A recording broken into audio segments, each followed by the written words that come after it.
ভাই ফোন তো দেখতে আইফোনের মতো, দেখে আবার টেকনো, মানে তো বুঝলাম না।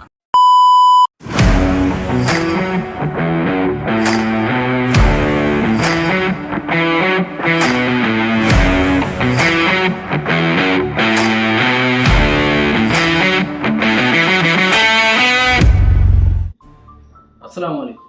প্রায় অনেকদিন ধরে কিন্তু বাজারে কোনো বাজেটে বেস্ট ফোন পাচ্ছিলাম না। অ্যান্ড এতদিনে আমাকে যারাই জিজ্ঞেস করতো যে ভাই কম প্রাইসে একটা ভালো ফোন দেখান, আমি তাদেরকে তেমন একটা ফোন সাজেস্ট করতাম না। But recently Tecno Spark 10 pro ফোনটা লঞ্চিংয়ের মাধ্যমে আমার সেই প্রশ্নের উত্তর কিন্তু আমি পেয়ে গিয়েছি। কারণ মাত্র 18,000 টাকায় আপনি পাচ্ছেন 8 জিবি র্যাম, 128 জিবি রোম, সাথে 50 মেগাপিক্সেলের রেয়ার ক্যামেরা, ফ্রন্টে পাচ্ছেন 32 মেগাপিক্সেলের ক্যামেরা, এছাড়াও থাকছে ফুল এইচডি প্লাস রেজলিউশনের ডিসপ্লে। এই সব কিছু মিলিয়ে কিন্তু টেকনো স্পার্ক 10 প্রোটা আমার কাছে প্রথম অবস্থায় অস্থির লেগেছে। বাট শুধুমাত্র স্পেক্স দেখে কিন্তু আমরা একটা ফোনকে ভালো বা খারাপ বিচার করতে পারবো না। সো তার জন্য আমরা ফুল টেস্টিং করেছি এই ফোনটার, ব্যাটারি থেকে শুরু করে পারফরমেন্স প্লাস ডিসপ্লে, এই সব কিছু সম্পর্কে ডিটেলসে আমরা আজকে ভিডিওতে জানবো। তো চলুন দেরি না করে ভিডিওটি শুরু করা যাক। আমাদের আজকের ভিডিও স্পন্সর হচ্ছে আইন টেলিকম। আইন টেলিকমে আপনারা টেকনো স্পার্ক 10 প্রো ফোনটা অফিসিয়ালি পারচেস করতে পারবেন। অ্যান্ড আপনারা যদি আমার চ্যানেলে সাবস্ক্রাইবার হয়ে থাকেন সেই ক্ষেত্রে কিছুটা ডিসকাউন্ট প্লাস কিছু গিফটও পেয়ে যাবেন। সো ডিসক্রিপশনে আমি ডিটেলস দিয়ে রাখলাম, আপনারা চাইলে দেখে নিতে পারেন। ফার্স্ট আমরা কথা বলবো এর লুকস অ্যান্ড বিল্ড কোয়ালিটি নিয়ে। এই প্রাইস পয়েন্টে কিন্তু আমরা কোথাও এরকম গ্লাস ফিনিশে ফ্রস্টেড ফিনিশ আমরা দেখতে পাই না, যেটা টেকনো স্পার্ক 10 প্রোতে কিন্তু আমরা দেখতে পাচ্ছি। আচ্ছা, এটার ক্যামেরা মডিউলটা দেখে কিন্তু একটা ফোনের কথা মনে পড়ছে, আপনারা অবশ্যই বুঝতে পারছেন, হ্যাঁ আমি আইফোনের কথাই বলছি। অ্যান্ড ভিডিওর শুরুতে যে ক্লিপটা আপনারা দেখলেন, প্রথম অবস্থায় যে কারো সেরকম কনফিউশন হতেই পারে। প্রথম অবস্থায় এই ফোনটার হ্যান্ডফিল কিন্তু আমার কাছে খুবই ভালো লেগেছে, ফ্রস্টেড ফিনিশ হওয়াতে একটা প্রিমিয়ামনেস দেয় এই ফোনটাতে।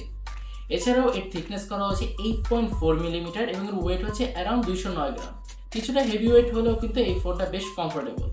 বাট একটু বড়সড় ফোন হওয়াতে অনেকেরই হয়তো এক হাতে ব্যবহার করতে কিছুটা সমস্যা হতেই পারে। আচ্ছা, এবার কথা বলবো এর পোর্টস এন্ড বাটনস নিয়ে। এই ফোনটার রাইট সাইডে থাকছে এর পাওয়ার বাটন এবং এর পাওয়ার বাটনে থাকছে এর ফিঙ্গারপ্রিন্ট সেন্সর, যেটা বেশ ফাস্ট এবং অ্যাকুরেট। কিছুটা আমি অ্যানিমেশন ডিলে লক্ষ্য করেছি, খুব একটা মিসম্যাচ করছিল না।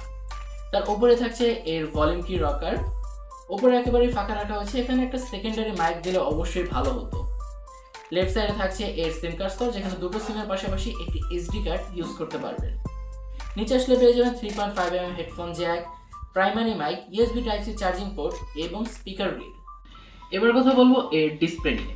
এই ফোনটার ডিসপ্লে থাকে 6.78 ইঞ্চের ফুল এইচডি প্লাস রেজলিউশনের একটি আইপিএস এলসিডি প্যানেল ডিসপ্লে, যেখানে 90 হার্জের রিফ্রেশ রেট পাচ্ছেন এবং 270 hertz touch and click rate পাচ্ছেন। এর পিপিআই ডেনসিটি হচ্ছে 395। ডিসপ্লেটা আমার কাছে খুবই ভালো লেগেছে, আর স্পেশালি এর যে ডট নচ রয়েছে, অর্থাৎ এখানে কিন্তু আপনারা একটা পাঞ্চল ক্যামেরা পেয়ে যাচ্ছেন, যার কারণে ডিসপ্লেটা খুবই ভালো লাগে।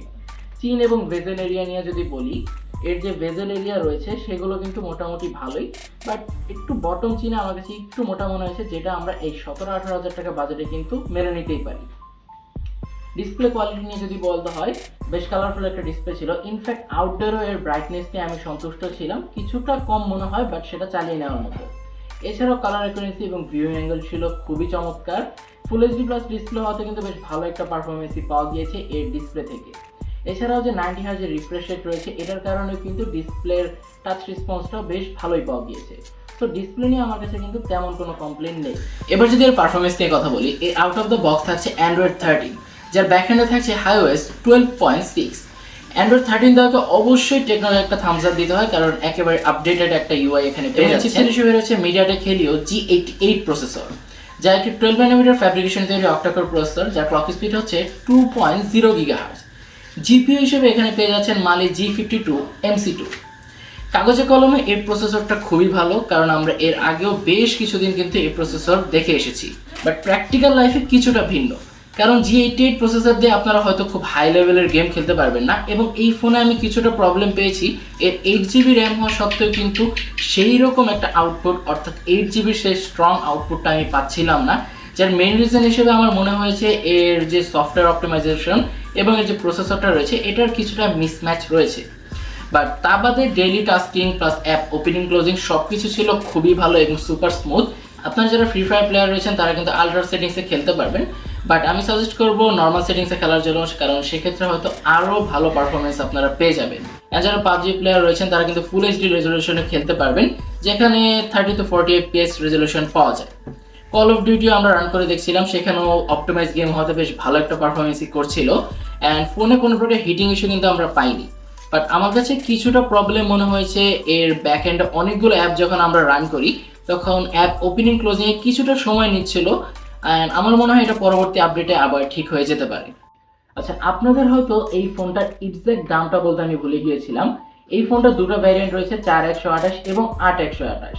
4128-এর প্রাইস হচ্ছে 15,690 টাকা এবং এর যে 8128 জিবি ভ্যারিয়েন্ট রয়েছে সেটার প্রাইস হচ্ছে 17,990 টাকা। এবং এর 8 জিবির সাথে কিন্তু আপনারা আরো 8 জিবি এক্সটেন্ড করতে পারবেন এবং এর 4 জিবির সাথে আরো 4 জিবি র্যাম এক্সটেন্ড করতে পারবেন, যেটাকে ভার্চুয়াল র্যাম বলা হয়। খুব একটা কাজের না। ক্যামেরা নিয়ে যদি আমরা কথা বলি, এর রেয়ারে থাকছে ট্রিপল ক্যামেরা, যার মেইন ক্যামেরা হিসেবে থাকছে 50 মেগাপিক্সেলের একটি ওয়াইড ক্যামেরা, যার অ্যাপারচার হচ্ছে f1.6। সেকেন্ডে থাকছে একটি 2 মেগাপিক্সেলের ডেপথ সেন্সর।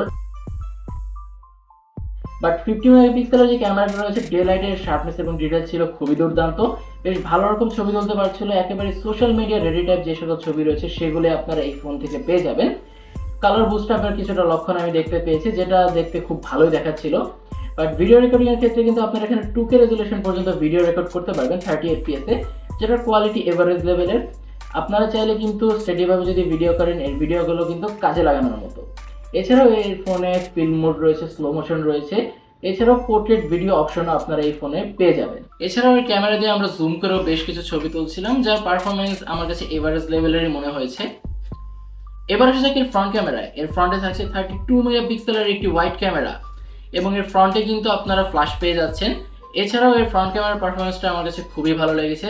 স্পেশালি এর বিউটি মোডটা দিয়ে মোটামুটি ভালোই ছবি তোলা যায়। যারা আমার মতো কালো রয়েছেন তাদেরকে অবশ্যই এর বিউটি মোডটা একটু ফর্সা করে দিবে। অ্যান্ড এই ফোনটার ফ্রন্ট ক্যামেরার ভিডিও রেকর্ডিং পারফরমেন্সটা আমার কাছে মোটামুটি ভালোই লেগেছে।